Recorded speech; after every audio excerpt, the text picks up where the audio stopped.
Hi once again, I'm Steve Ninnes from Maintenance Experts, makers of MEX Software, and today I'm going to be presenting a short course on job requests.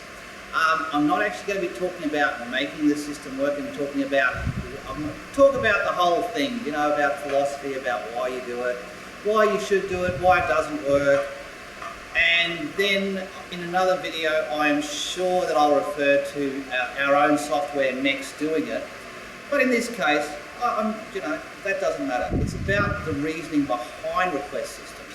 Because, okay, we work in maintenance, and actually some people from the non-maintenance field may be looking at this video as well, because it's a conceptual thing that you have to get right. If you get it right, it works like a champion.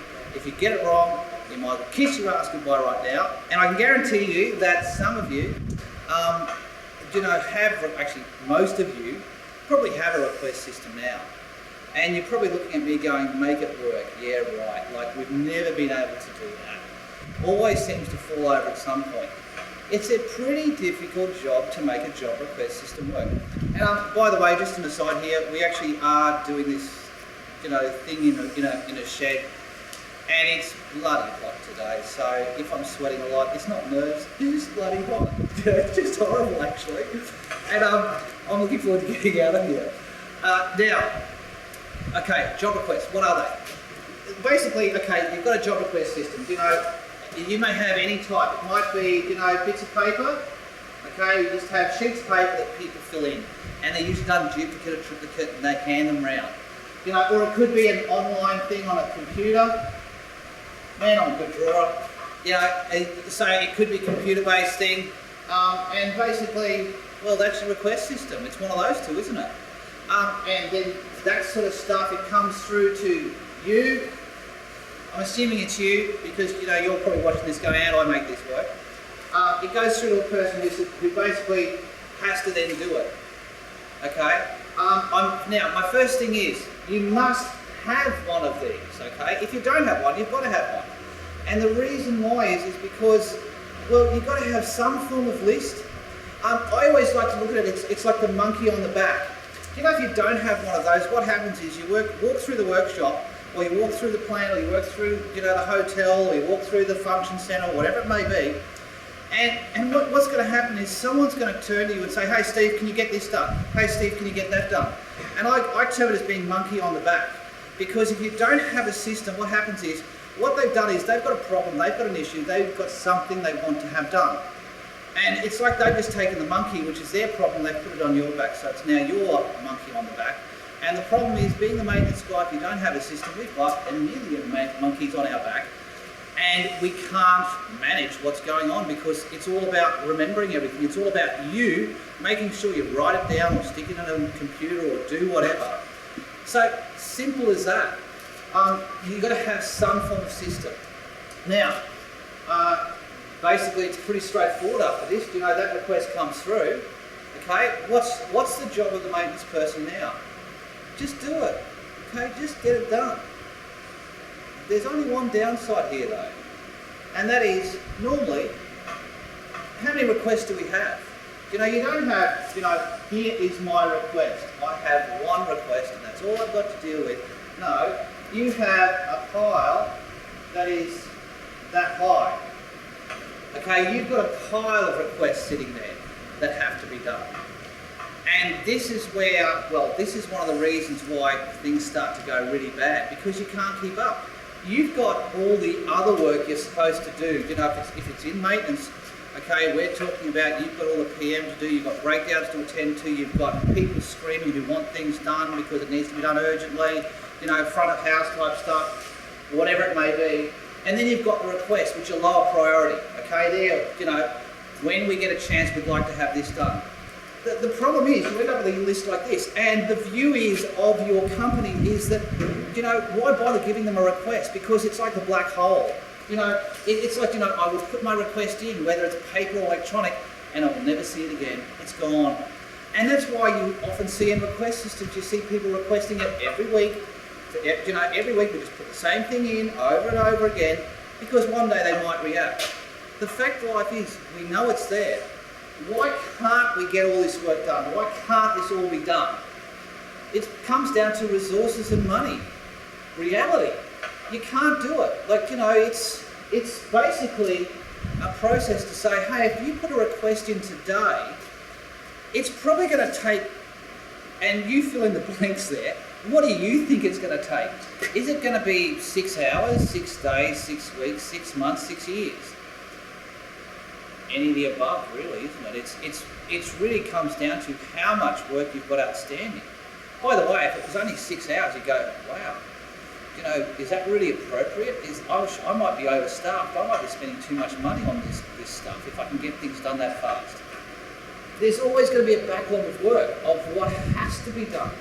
Okay, and that backlog can be enormous. Now, the problem is, in maintenance, we don't actually tell people about this.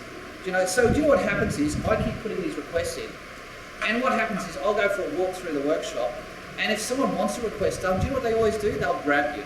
They'll grab you and say, hey, Steve, have you got a minute? Can you come over here and have a look? Can you fix this up?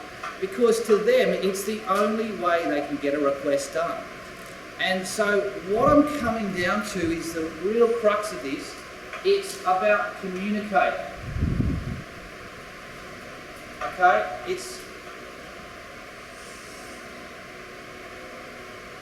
My pen's starting to fail. It's called communicating, okay? Where it's a to and fro type process to say, hey, yeah, we got your request, this is what's going on with it. And it's quite okay. I mean, I've seen companies say, hey, yeah, you put a request in, it's going to be about 3 months before we can do it. That's when it's, you know, that's when it's planned to happen. I have a software company, okay? We get requests every day of the week. What we do is we say to customers, says we don't know. We actually don't know when it's going to go in. We are going to try to get it in for the next release.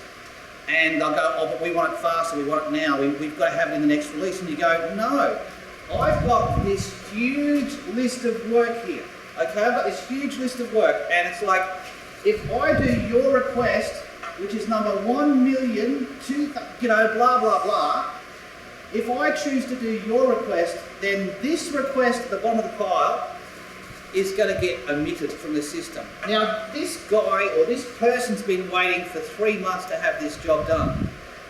Therefore, if you break the system, you're in big trouble.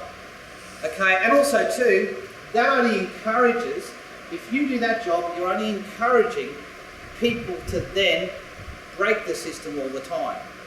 And so, I'll use my own company as an example. We get requests coming in, and we say we are going to, you know, we currently have this many, okay, we've got hundreds of hours worth of work. We will do our best to get it done, hopefully in the next release, but it may be the one after that. It might be 6 months, it might be a year away before that can be done. And in some cases, and we like to communicate that immediately, like say this is what's going on, but then we might review it later on as well and say, hey, you know what, that idea which you've got there, we're not actually sure about it, you know, because the thing is, that could actually cause other problems in the system, and I'd rather not do that. I would rather, you know, we actually go out to other customers and ask them. So that request, which, you know, has worked its way down through the pile, may end up with some problems anyhow. And but then again, if it does come back, we'll continue on the path. But sometimes they do get thrown out because we can't do it. If I do this particular thing, then it's going to upset, you know, another part of the software. I've actually even seen this in engineering, okay? I've actually seen it where someone will want PowerPoints moved from a certain point, and literally over a 3-month period they get moved twice. So, and the way I view it is, that's spending money. We are spending money on moving things multiple times, and the thing is, it's not, actually, and this is a really cool one for you to look at as well. In maintenance, you have the resources to do these requests. It's not up to you to approve them. It's up to the operation itself to say, yes, that's what we want it to be done. So do you know any of these requests, whether it's paper or whether it's electronic, make sure that it goes through an approval process to say, yeah, it's okay if you do that. Because the thing is, they need to sit back and think about it, and also too, it's a bit of a comeback for you. Take the example of the moving PowerPoints on the wall, because that's what the, one production person's this tall, the other one's this tall, therefore they want them moved. That's okay, but we've got a record, so therefore when it comes around to budgeting time, you could say, well look, we actually spent an extra couple of $1,000s on this because that's what these guys wanted us to do. It's no longer your responsibility, it's their responsibility, it's their budget, in matter of fact. Can you actually put the request budget back to the customer? Okay, to production, to operation, to front of house, to whatever. Can you say, hey, look, in our budget, we have, $1.6 million set aside for request work for the year. Go for your lives, guys, go and do it. I have seen it done a couple of times and it usually can end up fairly chaotic because it's like a big money pit. But you're spending the money anyhow, why not throw that process back to the people who actually need it to be done? Now, sorry, I get off on sidetracks on this sort of stuff, but back to it though, it's communicating. And all I'm talking about here is this person needs to go back to the, the requester. Okay, go back to the requester and say, hey, got your request, it's about 6 months away. Or go back and say, do you know what, we've had a look at it, we're not going to do it. Or, it needs to go through an approval process. But it's about communication. And it's as simple as that. And then that can go backwards and forwards until it is actually, sweet, that's what's going to happen. At least this person's informed as to what's going on. Can I also say, the other part is too, if you run a maintenance operation, you're going to have hundreds of requests, and I've seen companies with thousands of requests per year, tens of thousands actually. How do you actually review them all? Because you don't have the resources to employ a person to go through this list, do you? Okay, and also to remember, you've asked for an approval process as well, but sometimes that can get a bit squiff and sort of, people just approve all the requests, say, here, do it, yeah, do it, do it, do it, do it, do it. You end up with a huge list. You can't spend a month of your year reviewing them. All you can do is literally say, this is how I've done it in the past. You start at number 1 and you work your way forward. You don't try to schedule all of them because you're going to need someone working full time just to put, requests over the top of each other and things like that. You go, no, we can't do that. It's going to cost so much money just to manage this process. So keep it simple, guys. Just say, we start at number 1, we work our way forward. End of story. We're not going to get together with a committee once a week to talk about the requests, because the thing is, you've got 580 of them. And all you're trying to do, and this is from my own experience as well, you have request meetings is because some person wants to get this request pushed up the list. That's all they're trying to do. That's all the aim of those request meetings are. Forget it. We start at number 1, we work our way forward. I don't know if you guys can do this, but I can in my companies, and with software. You request something and it ends up on top of the file. My file's starting to disappear, by the way. So, I'll make it look a bit more pile. You want to bypass it, go, no, I can't wait for that. I can't wait until next June. I need to have it now. Pay for it. That's what you have to do. Because if I do your request, and again I'll say the same thing, and I keep repeating myself, if I do your request, I'm going to annoy this person here who put this one in. And I'm not going to do that. Everyone's got their right as to what's going on. And actually now, and I'm going to, one more thing to talk about though too, is lists of requests, okay? If you've got a computer-based thing, you can easily have a list to say, this is the due start date of these requests. And the user, the person, the requester, they can jump in there and see when it's planned to start. It could be 3 months' time, 6 months' time, whatever. Again, it's communicating as to when it's likely to be done. I've seen some production operations, what they do is they have a board on a computer monitor, stuck on the wall somewhere, and it actually has, the list just comes up to say, these are the requests that came in the last week, and this is when we're going to get onto them. This is when, it might be 6 months' time, but at least there's a date and the person can see that my request did not go into the black hole. My request, is actually going to be actioned. Okay. Final step from that is, this is where the power of the organisation comes into it. Is you actually do have a request system. Okay, you communicate, and you have that list up on the wall.